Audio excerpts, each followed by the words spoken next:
سنیا نے ہنستے ہوئے اس سے آئس کریم چھیننے کی کوشش کی۔ سنیا، ہمیشہ بیچ میں آ جاتے ہو، کبھی ہمیں بھی تو بات کرنے دو۔ کاشف چھیڑتے ہوئے، اچھا تو تم دونوں کو اب باتیں کرنے کے لیے الگ جگہ چاہیے۔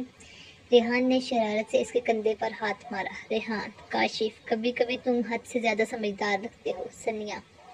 سنیا کی ہنسی میں گھڑیاں سی بچی۔ لمحہ دلکش اور خوابوں جیسا تھا، مگر اس لمحے ریحان کے موبائل پر کال آئی۔ گھر سے اس کی ماں کی آواز کچھ بھاری تھی۔ ماں، فون پر۔ ریحان، جلدی گھر آؤ، تمہارے والد کی طبیعت کچھ ٹھیک نہیں لگ رہی۔ ریحان کے چہرے کی مسکراہٹ یکدم بجھ گئی۔ سنیا نے اس کی آنکھوں میں الجھن اور فکر دیکھی۔ سنیا نرم لہجے میں، سب ٹھیک ہے نا؟ ریحان نے سر ہلایا، مگر چہرے کی سنجیدگی سب کچھ کہہ رہی تھی۔ ریحان، مجھے جانا ہوگا، اور وہ تیزی سے لان سے نکل گیا۔ سنیا اور کاشف ایک دوسرے کو دیکھتے رہ گئے۔ دونوں کے دل میں ایک سا خدشہ پیدا ہو گیا تھا کہ آنے والے دن آسان نہیں ہوں گے۔ باب نمبر 6۔ رات کی سیاہی اپنے عروج پر تھی۔ حویلی کے لان میں مدھم روشنی جل رہی تھی اور سنیا اپنی کتاب ہاتھ میں لیے بیٹھی تھی، لیکن نظر لفظوں پر نہیں تھی۔ دل میں ریحان کی باتیں گونج رہی تھی۔ ریحان دن بھر چپ رہا تھا، جیسے کوئی بوجھ اسے خاموش کر گیا ہو۔ وہ سنیا کے پاس آیا تو لمحہ بھر کو رکا اور پھر کرسی پر بیٹھ گیا۔ ریحان مدھم لہجے میں، سنیا، کبھی کبھی لگتا ہے تمہیں پانے کی خواہش ہی میری سب سے بڑی سزا ہے۔ سنیا چونک کر، یہ کیسی بات کر رہے ہو؟ سزا کیوں؟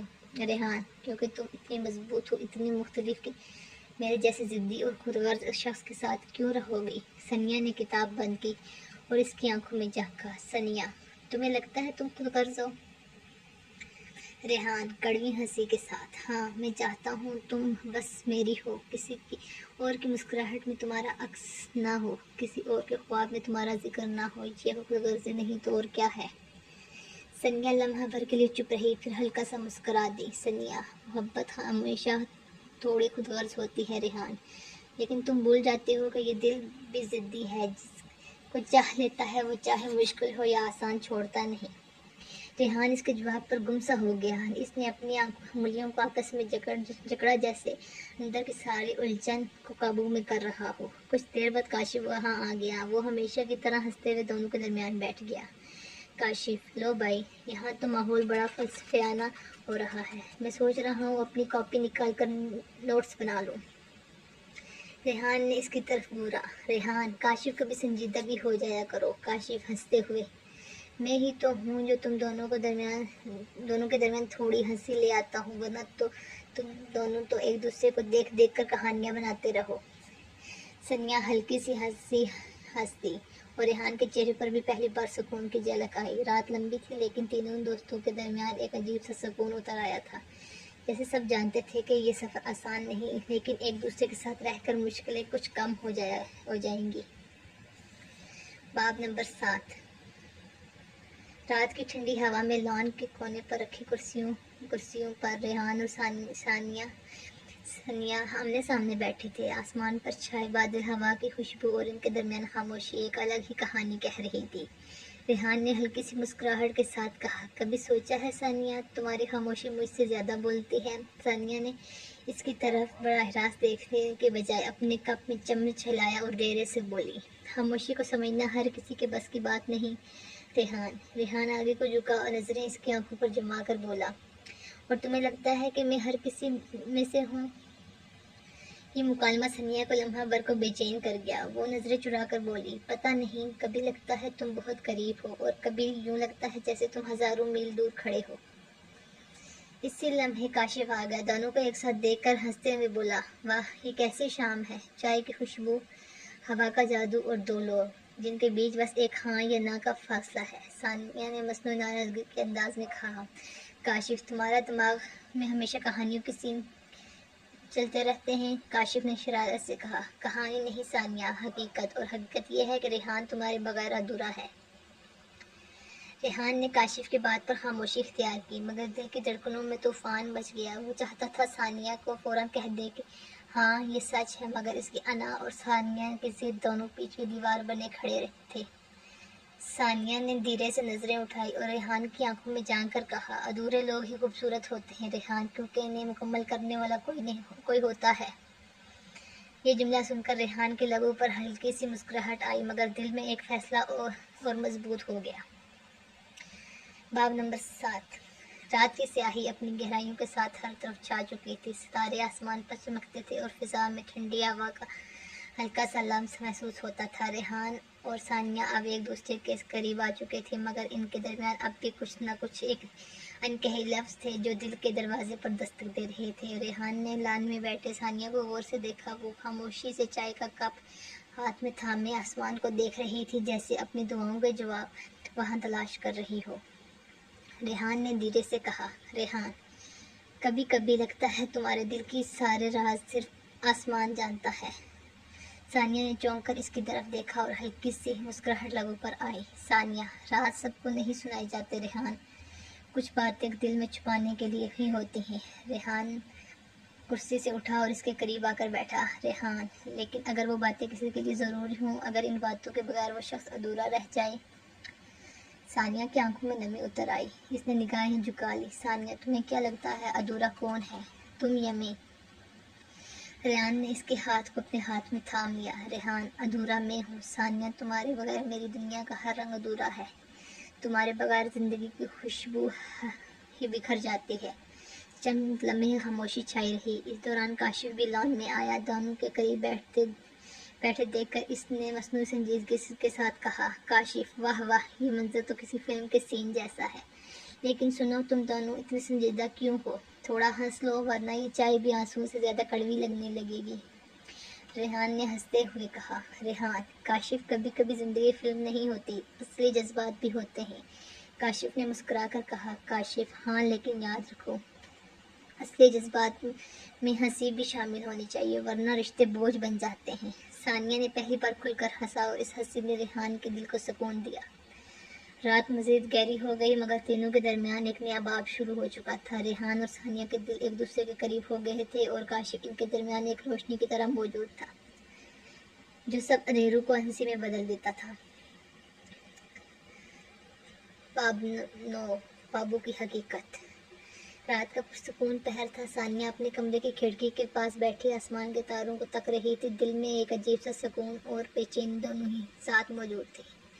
ریحان کی باتیں، اس کلام، اس کی آنکھوں میں چھپی شدت، سب کچھ اسے بار بار یاد آ رہا تھا۔ ثانیہ دل میں، کیا یہ سب خواب ہے یا حقیقت؟ اگر خواب ہے تو کاش کبھی نہ ٹوٹے، اور اگر حقیقت ہے تو کاش ہمیشہ قائم رہے۔ اس لمحے فون کی بیل نے اس کے خیالات توڑ دیے۔ میسج ریحان کا تھا، ریحان، میں نے آج ایک خواب دیکھا جس میں تم میرے ساتھ تھی، اور خواب اتنا خوبصورت تھا کہ آنکھ کھلنے کا دل ہی نہیں چاہا۔ کیا کبھی حقیقت میں اتنا حسین ہو سکتا ہے؟ ثانیہ۔ ثانیہ کے ہونٹوں پر انمول مسکراہٹ بکھر گئی، اس نے جواب لکھا، کبھی کبھی خواب حقیقت سے زیادہ سچے ہوتے ہیں۔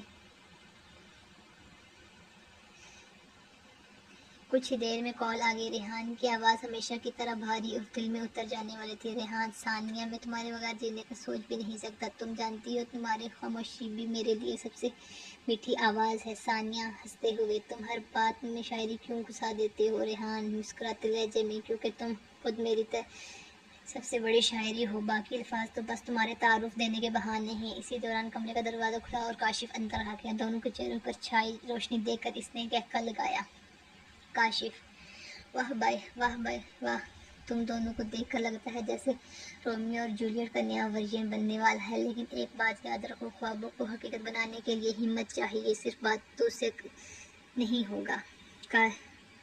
ریحان نے اس کی بات پر سنجیدگی سے سر ہلایا۔ ریحان، تم ٹھیک کہتے ہو کاشف، میں اب کوئی فیصلہ کرنے والا ہوں۔ ثانیہ صرف میری محبت نہیں، میرا خواب ہے، میری ذمہ داری ہے، اور میں اپنی ذمہ داری سے کبھی بھاگنے والا نہیں۔ ثانیہ کی آنکھیں اس کے الفاظ پر بھیگ گئی، وہ جانتی تھی کہ ریحان محض جذباتی نہیں بلکہ حقیقتاً اسے اپنی زندگی میں شامل کرنے کے لیے تیار ہے۔ ریحان کے آخری پہر میں، رات کے آخری پہر میں تینوں دوست ایک ساتھ بیٹھے ہنس رہے تھے، لیکن ان سب کے دل کو کونے میں ایک ہی سوال چھپا تھا، کیا خواب سچ بن سکیں گے یا حقیقت انہیں توڑ دے گی؟ رات گہری ہو چکی تھی، حویلی کے برآمدے میں ہلکی سی ٹھنڈی ہوا چل رہی تھی، چاندنی صحن پر پھیل کر جیسے ہر گوشے کو جگمگ کر رہی تھی۔ ثانیہ اپنے کمرے کی کھڑکی کے پاس کھڑی تھی، اس کے دل میں عجیب سا اضطراب تھا۔